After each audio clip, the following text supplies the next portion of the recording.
네, 딜사이트 S 다냐 선생 함께하겠습니다. 어서 오세요. 네, 안녕하세요. 안녕하십니까. 네, 간밤에도 잠 설치셨나요? 주말 뉴욕 보시느라요?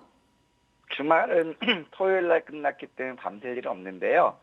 항상 월요일 새벽까지는 일정 정리하는 게 있어서 밤을 꼴딱 새다가 한 1시간 반 잤습니다. 1시간 반 주무셨어요. 네. 간밤에 뉴욕을 어떻게 보셨는지 궁금합니다. 금요일장이요. 뉴욕은 계속해서 강한 랠리를 펼치고 있는데요. 진단 짚어볼게요. 일단 지금 미국 같은 경우도 부담스러운 시점에 이제 시장의 유동성 공급은 계속 진행되고 있는데 올라도 너무 많이 올랐어요. 그래서 이제 작은 어떤 명분이 나왔을 때 시장이 이제 숨고르기 나오는 그런 양상을 보여주고 있는데 여전히 이제 M7 기업들 순환매 일어나는 것들은 굉장히 좋거든요.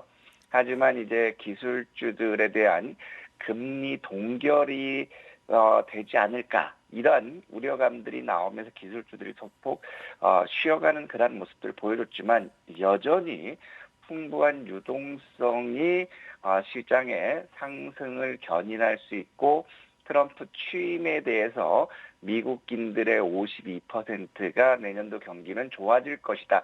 이런 긍정적인 흐름을 보여주고 있기 때문에 취임 시점까지는 시장을 그렇게 우려스럽게 보는 것보다는 안정적인 숨고르기 오고 상승하고 M7들이 이제 돌아가면서 섹터별로 강세를 보이는 그런 국면이기 때문에 우리가 순환매 장세를 기대하는 것도 나쁘지 않다 이렇게 보여주고 있고요. 그러면 지금 FOMC 회의를 앞두고 있어서 오늘 관망세를 보였어요. 그리고 러시아가 우크라이나에 대해서 대규모 공습을 가하면서 유가가 상승한 것도 단기적인 하락 조정의 빌미가 되는 그러한 모습이거든요.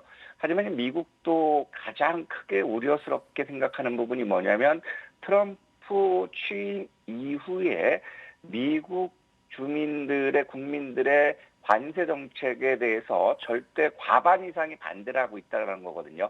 왜 그러냐면 인플레이션이 지금 서서히 고개 들고 있는 그러한 우려감들이 나오고 있기 때문에 오늘 지난 토요일 마감한 미국 시장은 차익 매물이 증가되는 그런 모습이었거든요. 그러면서 FOMC에서도 금리 인상에 대한 속도 조절 이런 부분이 나왔기 때문에 지금 시장에서는 12월 금리 인하에 대한 기대감으로 인해서 기술주들이 강세를 보였는데 속도 조절에 대한 의견들이 나오면서 숨고르기 나오는 그러한 모습을 보였습니다.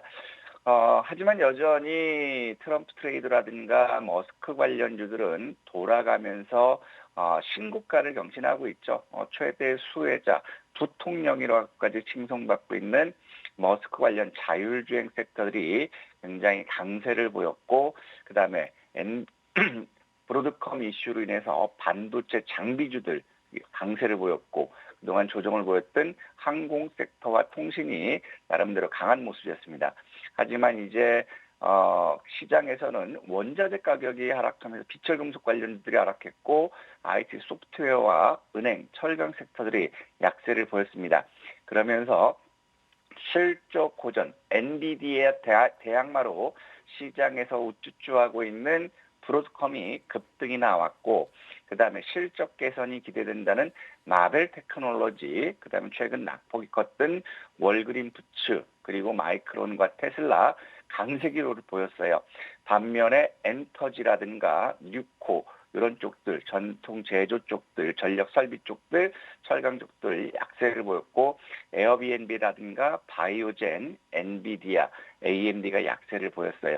ETF도 똑같이 자율주행 섹터들이 강한 말씀을 보였고 반도체 장비와 우주 항공 섹터들이 반등 강한 모습을 보였습니다. 반면에 2차 전지라든가 헬스케어, 클라우드, 그다음에 우리가 AI 섹터는 삼형제 같이 붙어 다닌다고 그랬죠.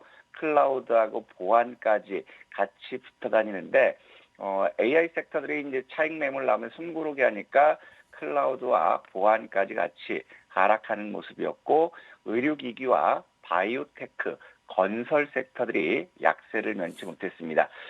이런 것들로 인해서 오늘 미국 시장을 보면 M7 관련주들이 그동안 시장을 굉장히 달궜죠. 하지만 오늘 시장에서는 이쪽들 애플과 브로드컴, 마이크론, 테슬라, ARM을 제외하고 숨구르기 나오는 그러한 모습들을 보여줬다라는 것이고요.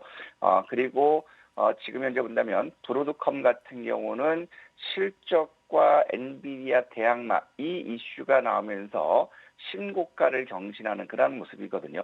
그럼 여기서 우리가 봐야 되는 부분들은 지금처럼 시장이 M7 관련주들이 돌아가면 순환매가 나오고 있는 것들은 여전히 시장이 강하다는 것을 이제 반증하는 것이죠. 그리고 지금 보면 브로드컴이라든가 지금 테슬라 역시도 정치 후원금 낸 거에 10배 가까이 수익을 보고 있다. 이런 모습들 나오고 있고 트럼프 역시도 자율주행에 대해서 규제를 완화하겠다.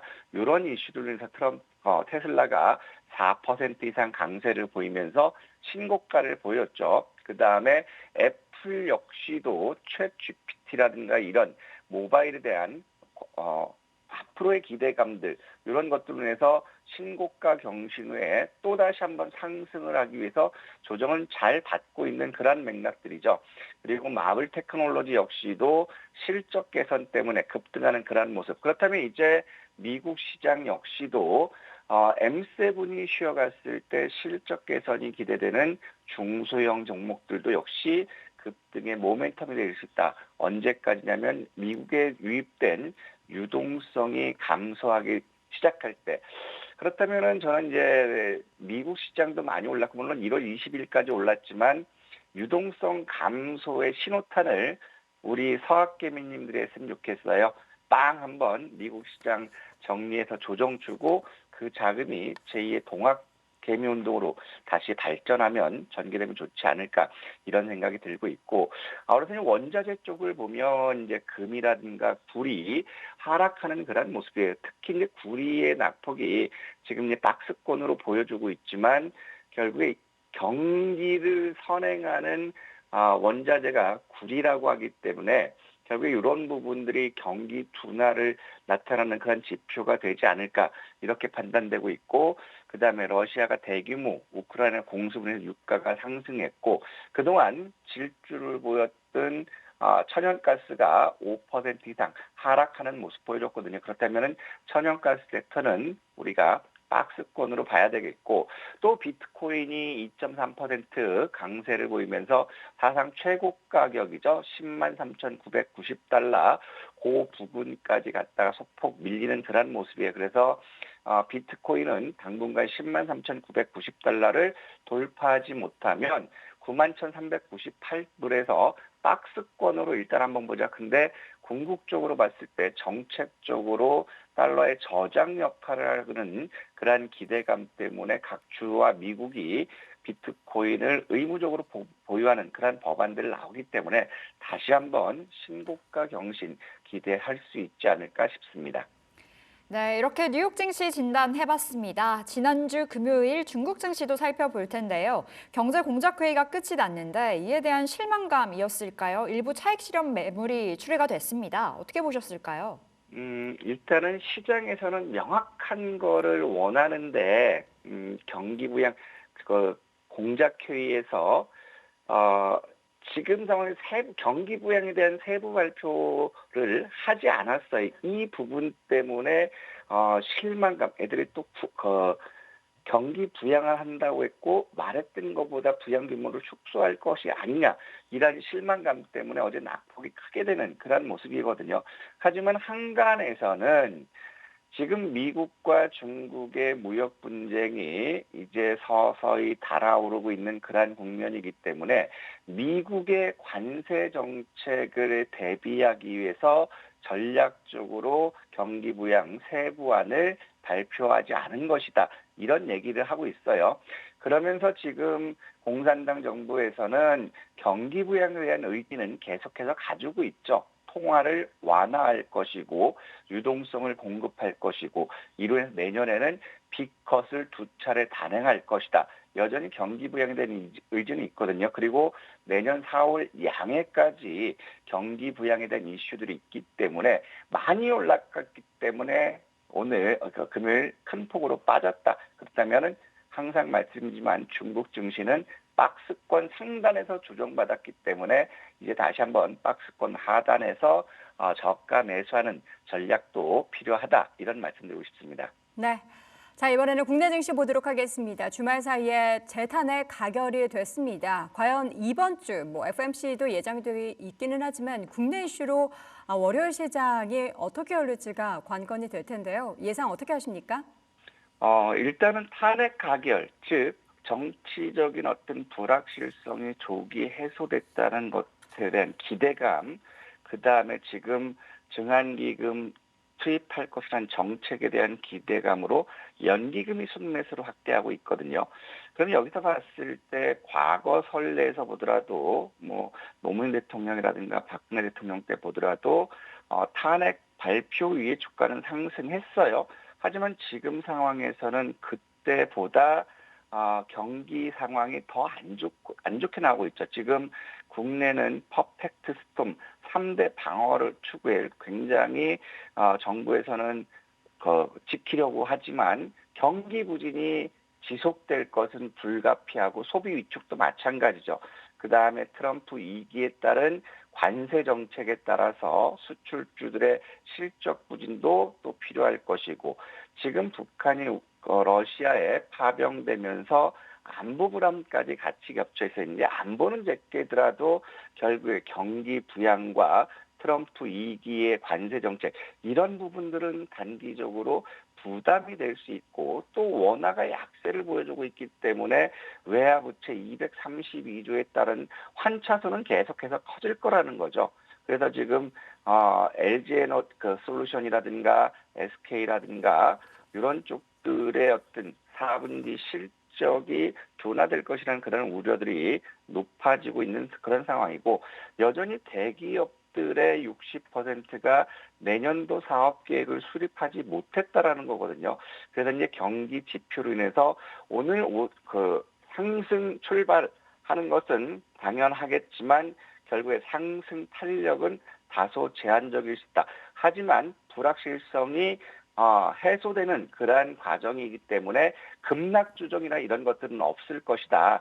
그래서 바닥권은 확인됐고 그다음에 지금 여당과 야당 그다음에 총리 대행 이렇게 삼각으로 머리를 맞대서 정책에 대해서 논의를 하겠다. 이런 것들이 이제 제대로 돌아갔을 때는 시장의 우려를 다소 완화시켜줄 수 있기 때문에 일단 점진적으로 저점은 높여나가는 그런 모습은 보여주고 수도 있겠지만 지금 단기적으로는 우리 지수는 박스권으로 보는 것이 필요하지 않을까 싶고 자 그러면서 지금 이제 가장 기대를 하는 건 그거예요. 기관들이 연기금들이 매수하고 있는데 그동안 플랫폼 관련해서 공정위가 플랫폼 업체들에 대한 규제를 가하고 있는 그런 상태거든요. 하지만 트럼프는 빅테크 규제를 해제할 것이다. 이렇게 이제 지금 발표를 해놓은 그런 상황이기 때문에 플랫폼 관련주들이 시장에서 부각받을 수 있지 않을까. 그래서 지수에 지금은 등락에 대해서는 우리가 크게 염려할 것보다는 어느 정도 차익 매물은 나올 수 있지만 지수 하락 조정 시점에서는 우리는 매수로 대응한다. 이렇게 접근하는 것이 좋지 않을까 싶습니다. 네, 그 박스권 움직임이 좀 시원하게 뚫리려면 수급이 먼저 좀 개선이 돼야 할 텐데요. 최근에 수급 동향은 어떻게 좀 평가하고 계십니까? 수급 동향은 결국에 지금 기관들이 지금 지켜주고 있거든요. 네. 기관들이 12월 누적 들어서 3조 1,900억 순매수를 보여주고 있고 그 기관들에서 금융투자와 연기금이 결국에 지수 상승을 견인하고 있어요.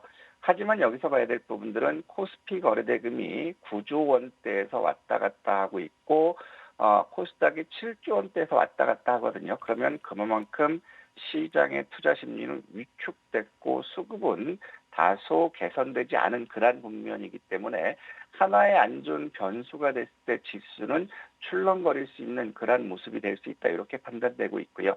오늘 상황에서 우리가 좀 긍정적으로 본다면 금요일 시장에서 외국인들 선물이 10시 37분에 1376억까지 순매도했다가 1시 24분에는 1120억까지 순매수했거든요.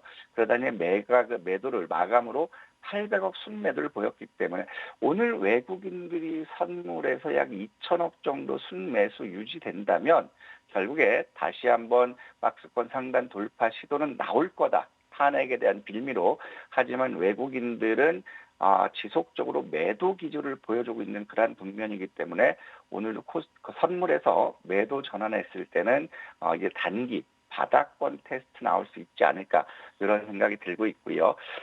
그러면서 증시 주변 자금을 보면 이제 어느 정도는 바닥권으로 이제 판단돼요. 지금 예탁금도 49조까지 갔다가 52조 6,600억 수준 여기서 왔다 갔다 하는 그런 모습들이고 CMA 역시도 86조대에서 왔다 갔다 하고 있는 그런 모습이거든요. 그리고 이제 마켓머니 펀드가 1조 이제 유입됐고 수익증권이 최근 들어서 주식형 수익증권 자금이 계속해서 유입되고 있거든요. 약 지금 그 열흘 사이에 대략적으로 2조 원 이상 들어온 그러한 모습이고 그다음에 신용융자가 지수가 상승하면서 개인들이 신용 부담을 줄이기 위해서 매도를 했거든요. 그래서 15조 1,600억 거의 바닥권이에요. 그렇다면 이제 신용융자가 다시 늘어날 수도 있는 그런 모습들 감안했을 때 증시 주변 자금은 어느 정도 바닥권이다. 그렇다면 지수 역시도 단기적으로 바닥권은 확인했다. 이렇게 보는 것이 좋을 것 같습니다. 네. 자, 이번에는 오늘장 전략 짜보도록 하겠습니다. 오늘 어떤 이슈에 집중하십니까? 오늘은 핵융합 혁신연합 출범이 있거든요. 네. 그러면 핵융합 관련 움직일 수 있는 이거는 메인이 아니죠. 지금 시장 같은 경우는 AI라든가 이런 쪽이고 그다음에 카카오톡이 톡딜로 세 단장했다. 그러면 자 이런 것들은 트럼프가 플랫폼 규제를 완화하겠다. 그러면 공정위에서는 트럼프 규제법을 만드는데 요거 이해상충될 수 있죠. 그리고 지금 정부가 했던 거기 때문에 이제 플랫폼 규제도 완화로 갔을 때 결국에 카카오라든가 카카오페이 같은 플랫폼 관련주들이 부각받을 수 있고 한국에너지기술연구원 현장 방문이 있어요. 여기에서는 결국에는 태양광이라든가 수소연료전지라든가 핵융합이라는 이런 쪽이기 때문에 관련주 움직여야 되는데 결국에 오늘 우리가 집중해야 될 거는 이제 인공지능이 미국 시장이 쉬었거든요. 하지만 여전히 방향성은 인공지능 쪽들이 긍정적이에요. 쉬어갔을 때 저가 매수 쪽 봐야 되겠고 그다음에 오늘 같은 경우에서 브로드컴이 급등했거든요. 그러면 브로드컴 관련주들 그리고 자율주행 그다음에 정치 테마주로 본다면 우원식 국회의장 관련주들이 이제 새롭게 부각받고 있고 그다음에 민주당의 지난 대선 정책 관련주들이 움직이고 있거든요. 그래서 정치 테마주에서는 국회의장 관련주와 지난 민주당의 정책 관련주들 이런 쪽에서 압축해보자. 그렇다면 우리가 지금 브로드컴, 자율주행 그다음에 요건 1순위가 되겠죠. 그다음에 우원식 국회의장 관련된 것, 그다음에 AI 이렇게 후발주자로 해서 압축해서 봤으면 좋겠습니다. 네. 자, 이어서는 핫이슈 종목 AS부터 좀 해볼 텐데요. 먼저 최근에 공략했었던 카페24부터 좀 확인해 보도록 하죠. 계속 상승 기조로 이어가고 있네요. 카페24는 우리가 이제 36,000원에서 38,000원 목표가를 제시드렸는데 지금 이제 38,000원 턱밑까지 왔거든요. 요거 우리 41,000원까지 한번 기다려보자. 왜 그러냐면 지금 봐야 될 부분들은 오늘도 또 그 네이버라든가 숲에서 이쪽에 투자를 확대할 것이다. 그렇다면 결국에는 이런 것들이 카페24에 도움이 될 거예요. 유튜브 최초 라이브 커머스 공식 쇼핑 채널을 런칭했고 그다음에 구글에서도 360억 유상증자 참여했고 그다음에 라방 및 라이브 커머셜 시장 확대되는 이런 것들 때문에 실적 개선이 굉장히 기대돼요. 작년에는 31억 적자였지만 2024년 예상은 240억, 어닝 서프라이즈고 2025년, 2026년 역시도 결국에 실적 개선이 나오고 있죠. 그래서 우리 목표 주가 35,500원 지지하면 41,000원으로 상향해봤으면 좋겠고요. 그다음에 이스트소프트예요. 이스트소프트는 우리가 목표가를 두 차례 이제 상향 조정해서 지금 3만 원까지 같이 부근까지 왔거든요. 그러면 지금 우리가 이스트소프트 같은 경우도 29,300원 부근까지 왔다 갔어요. 그러면 오늘 미국 시장이 반도체 AI가 쉴 수 있는 그러한 가능이지만 AI 검색 엔진 출시 그리고 머스크의 XAI도 역시 AI에 대한 투자를 확대되고 있고 그다음에 챗 GPT에 대해서 기사가 굉장히 많이 나왔거든요. 그래서 이쪽은 쉬어갈 수 있다. 그래서 목표 주가 3만 원 받기 때문에 일단 반등시 매도하고 24,000원 전후 다시 한번 노려보자. 이 말씀 드리고 싶습니다. 네, 자 이렇게 해서 두 종목에 대한 리뷰 들어봤습니다. 오늘 공략할 핫 이슈 한번 꼽아볼까요? 모처럼 반도체 한번 갔으면 좋겠어요. 반도체. 기사가 나온 게 이제 브로드컴의 주가가 24% 급등을 했잖아요. 그 다음에 또 삼성전자가 19일까지 글로벌 전략회의를 소집했어요. 그럼 결국에 반도체 쪽일 거거든요. 그러면서 또 곁다리로 나온 게 브로드컴이 유리기판을 도입 추진한다. 그렇다면 이제 브로드컴 관련주와 유리기판 관련주들이 오늘 움직일 수 있기 때문에 유리기판은 여러분들 아시는 것처럼 JNTC, 필옵틱스, 그다음에 브로드컴 관련해서는 오픈엣지나 가온칩스, AD테크 대장은 이제 오픈엣지 같아요. 그래서 많이 올라서 좀 부담스럽기 때문에 상대적으로 덜 갔던 AD테크놀로지 14,950원부터 동시효과 공략하고 손절은 좀 길게 13,600원 이탈, 목표는 21,000원 봤으면 좋겠습니다. 네, 오늘자 핫 이슈 종목은 AD테크, 목표 주가는 21,000원, 손절가는 13,600원 체크해 두도록 하겠습니다. 시간의 단일가 종목도 확인해 보죠. 엔비디아가 자율주행을 중국에서 인재를 채용하기 시작한다. 이런 네. 기사가 났고 트럼프 역시도 자율주행 규제를 완화하겠다라고 했어요. 그럼 자율주행의 대장은 퓨런티어와 SOS 랩이 되겠죠. 그렇다면 대장, 퓨런티어 요거 하나를 잘 봤으면 좋겠고 최근 자율주행 이슈는 계속해서 반복됐어요. 그래서 신선하지 않기 때문에 트레이딩 관점 그리고 최근 고점 돌파 못하면 매도 쪽으로 봤으면 좋겠습니다. 네, 퓨런티어를 오늘 시간의 단일가 종목에서 탑픽 그리고 AD테크를 오늘장 핫 이슈 종목에서 눈여겨볼 만한 종목으로 꼽아봤습니다. 자, 이렇게 해서 오늘 다니아 선생 1도 양단 딜사이트S 다니아 선생 함께했습니다. 고맙습니다. 감사합니다.